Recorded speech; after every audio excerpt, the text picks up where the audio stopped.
Howdy folks and welcome back to the channel. In today's video we're going to rank Motorhead's full discography. And you guys have requested me to do a ranking mode video for Motorhead for quite some time now. And it has always been in my plans, but since I'm not the biggest Motorhead fan in the world, I decided that I needed some extra time with this one to go through some of the albums that I wasn't that familiar with, just to get a better grip of some of their more recent albums. The classic era of the band I was already quite familiar with. So I'm far from an expert on the band, even if I've listened to them on and off since the late 90s. And now it's time for me to rank Motorhead's full discography, starting from the bottom and working our way up to their magnum opus. So let's do this.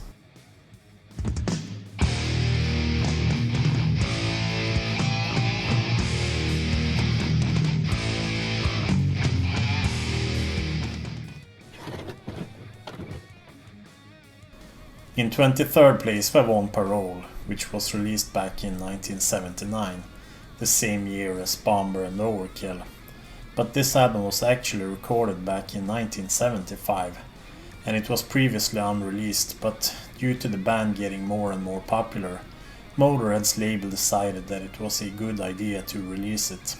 On Parole is technically the band's debut album, since it was recorded before their self-titled official debut. It's also practically the same album as the band's debut album Motorhead. It features other versions of several of the songs from that album, and all of these renditions sounds worse in my opinion. And it's Larry Wallace playing the guitar on this record and not Fast Eddie Clarke, so it's not the classic Motorhead lineup here either. This album was released without the band's permission, so it's technically just a cash grab from the label. And it's also clear to me that the band developed quite a bit between 1975 and when their debut came out 2 years later.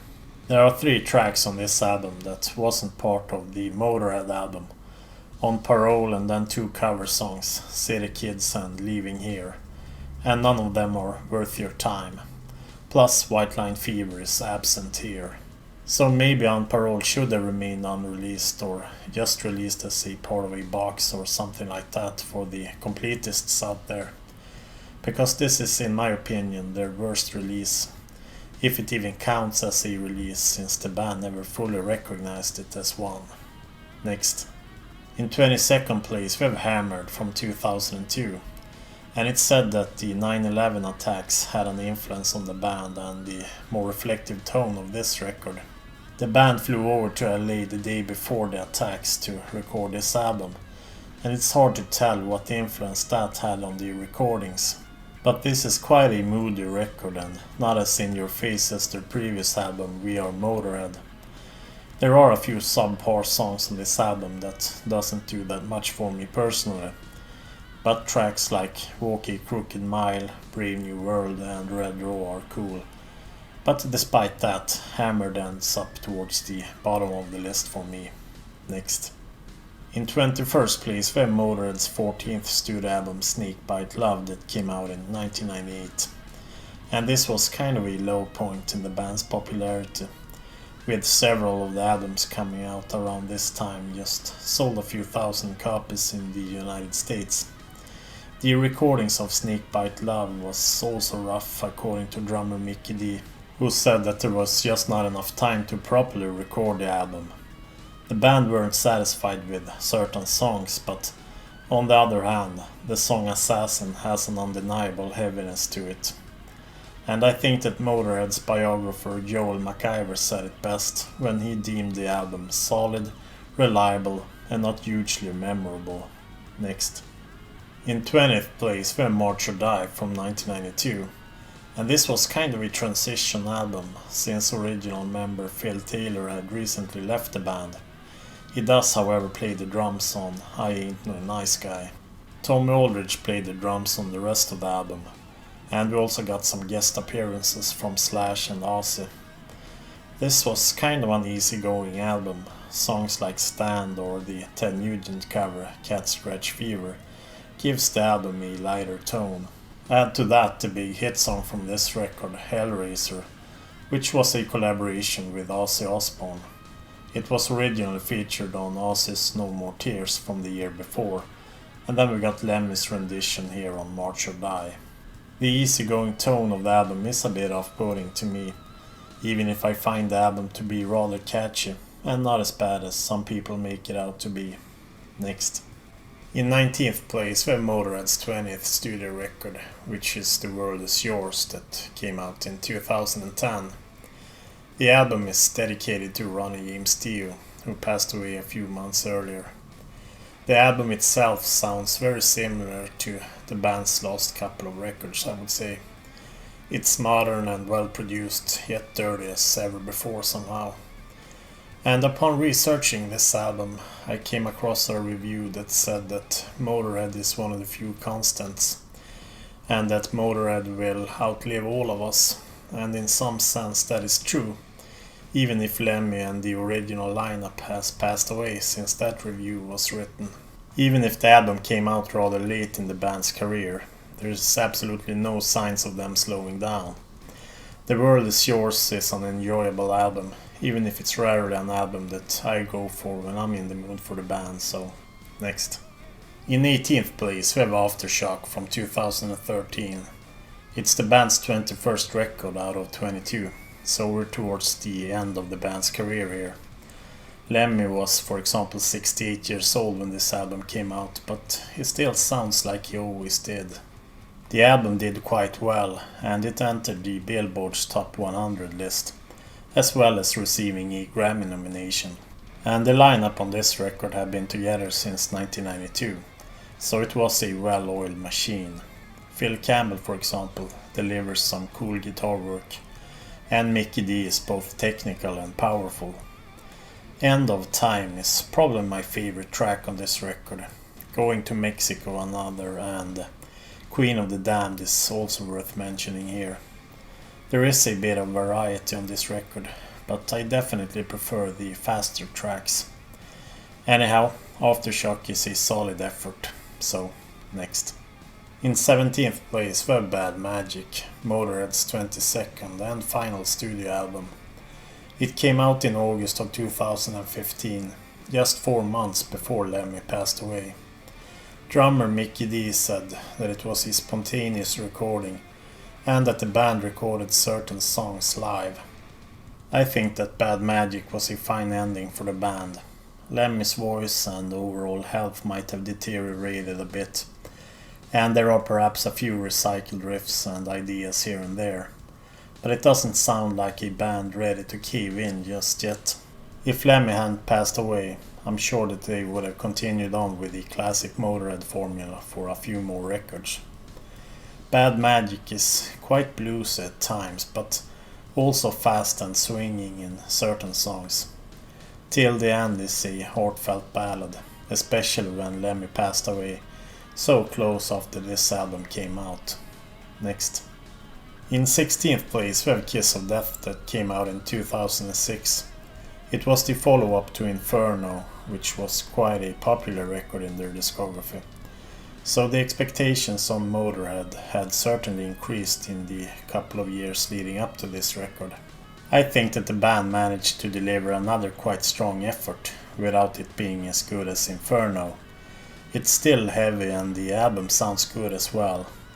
The intro track Sucker is certainly a heavy track, and it's probably my favorite on the album. Kiss of Death is a fine effort on their behalf, but it still ends up on the bottom half of the band's discography for me. And worth noting is that Kiss of Death was also the band's last collaboration with Joe Patagno, the man that made the majority of the band's artwork since day one. Next. In 15th place we have Motorizer from 2008. This is their 19th studio record, and it's a continuation of the rather heavy and metallic albums of late, much thanks to Cameron Webb's production. And this is pretty much exactly what you can expect from the band at this point. Lemmy's high gain bass and rough vocals over some dirty rock and roll. The opener Runaround Man is cool. Rock Out, which was released as a single, is another one with Lemmy's infectious bass thumping at high speed. Motorizer is a fine album without really adding an ounce of originality or any new ideas really. It's totally an album that sounds exactly like you expect it to do. Next. In 14th place we got Overnight Sensation. This album came out in '96, and during this time a lot of bands got confused due to metal and hard rock music had gone out of style. And you can see some of that on the cover art here. There's no snaggletooth, but instead a photo of the band. A clean-shaved Lemmy is also a bit of an abomination. Anyhow, this album has this heavier and darker 90s tone to it. It's not a complete shift, but this album is a bit exhausting at times. Guitarist Wörst had left the band after their last studio record Sacrifice, so this was Motorhead getting back to being a trio again. Overnight Sensation is a fine record, but I'll still put it somewhere in the middle of their discography in terms of quality. Next.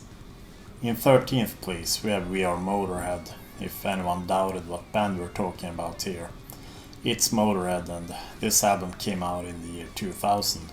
I think We Are Motorhead was an improvement on their last two records. This one is certainly more aggressive and metallic than Snakebite Love and Overnight Sensation. So that is obviously a good thing if you ask me. The first track, See Me Burning, is a cool speed metal style song that I really like. Motorhead also recorded a cover of Sex Pistols' God Save the Queen, which they recorded a music video for where they travel London by bus. And every band on earth has already covered God Save the Queen, so I didn't find it necessary for Motorhead to cover it as well.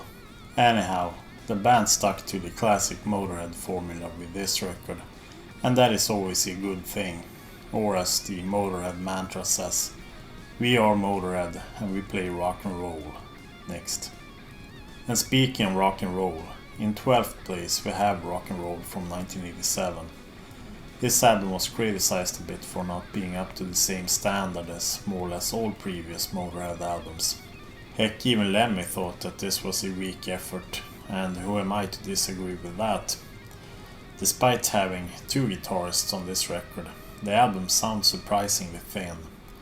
The songwriting had also stagnated a bit since the glory days, not only in comparison to classics like Overkill and the Ace of Spades, but also to the more daring records Orgasmatron and Another Perfect Day. But despite that, I think that this record is alright. Songs like Rock and Roll, Eat the Rich and Stone Deaf in the USA are classic Motorhead songs. Next. In 11th place we have Motorhead's self-titled debut album, and it came out in 1977. Well, technically In Parole was, as I mentioned earlier, recorded before this album, but this one was the first to be released. Motorhead, the album, was kinda puzzled together without the same coherence as their following couple of records. For example, there are 3 tracks from Lemmy's Hawkwind days on this album, and those songs are Motorhead, Lost Johnny and The Watcher. Motorhead's debut album is practically a raunchy and rambunctious hard rock album with a healthy dose of punky influences. The title track is of course notable, but also a song like White Line Fever, which also became the name of Lemmy's autobiography.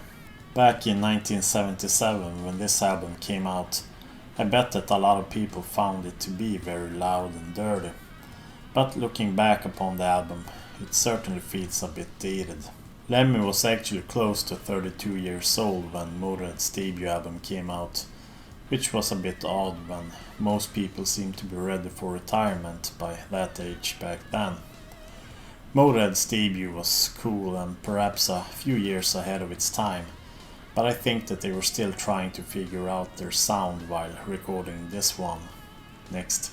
In 10th place we have Orgasmatron from 1986. There was a 3-year gap since the last studio record came out due to some trouble with the label and several lineup changes, with Lemmy being the only remaining member since Another Perfect Day. So we welcome guitarist Phil Campbell, who stayed with the band until the very end, and guitarist Wörst, who stayed for a couple of records. But we can also welcome Pete Gill, known for his time in Saxon. But Pete only played on this album. The core of the band is still here though, and by core I mean Lemmy's vocals and the thumping sound of his Rickenbacker bass. If Another Perfect Day was a bit spacious, Orgasmatron is louder and heavier.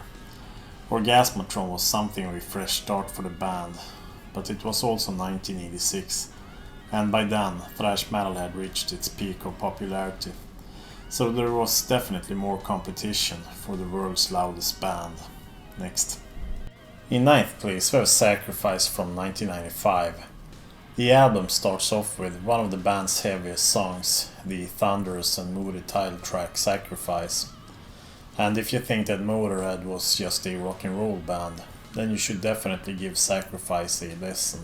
It's almost exhaustingly heavy at times, and this is certainly one of the most metal sounding albums of their career, even if Motorhead always drew influences from across the board, whether it was punk, blues or rock. There are a few mid-paced songs on Sacrifice that are going nowhere, and the constant heavy feel of the album can be a bit too much at times. However, the album is something of a fan favorite, and I think it's a fine record, but I don't love this record as much as some fans do. Next. In 8th place we have 1916 from 91.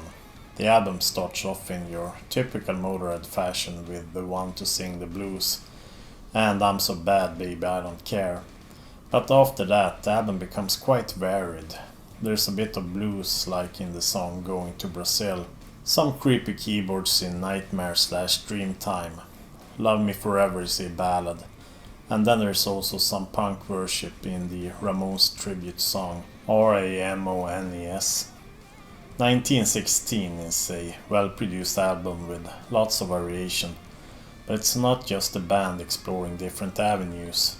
The heavier songs on this record are really strong, and this might just be the best sounding Motorhead album. It's just a pleasant listening experience.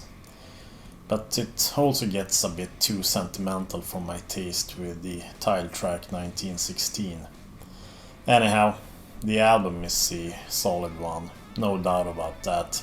Next. In 7th place we have Bastards from 1993, and it was the first album to fully feature new drummer Mickey D. And there was some questions when he joined the band. Who is this hair metal drummer who joined England's dirtiest rock band? But we who knew him for his work in King Diamond knew that Motorhead got themselves a world-class drummer, and a good long-term replacement to Phil Taylor. Bastards is an up-tempo album with driving, tight drums, and I really like it. Burner and Death or Glory are two examples of that. Born to Raise Hell is a cool party song and the biggest hit from the record. But the party ends abruptly because Don't Let Daddy Kiss Me is something of a curveball, with its depressing lyrics and slow acoustic guitar strumming. But otherwise I think that the album is solid and one of their most underrated albums. Next. In 6th place we have Inferno from 2004. It was the first album with new producer Cameron Webb, who wanted to take Motorhead in a heavier direction, while Lemmy wanted to play rock and roll. And the end result is somewhat of a compromise, but in a good way. Inferno is a heavy album, one of their heaviest, but not in a down-tuned kinda slow way. No, this is heavy sounding, but it's also a rather fast album. Terminal Show is an excellent song with some cool riffs. Killers continues on in that tradition, and In the Name of Tragedy is absolutely thunderous. It's just a cool sounding album overall. The album rounds it off with Whorehouse Blues, which sticks out a bit since it's a blues song with a rather laid back vibe, but I think it works in a strange way. It gives a bit of balance to the speed and mayhem of the rest of the record. Inferno is without a doubt the best Motorhead album in 10 years and maybe even since the classic era of the band. Next. In 5th place we have Iron Fist, an album that recently turned 4 years old, since the album came out back in 1982, right after the classic trinity of Motorhead records, Overkill, Bomber and Ace of Spades.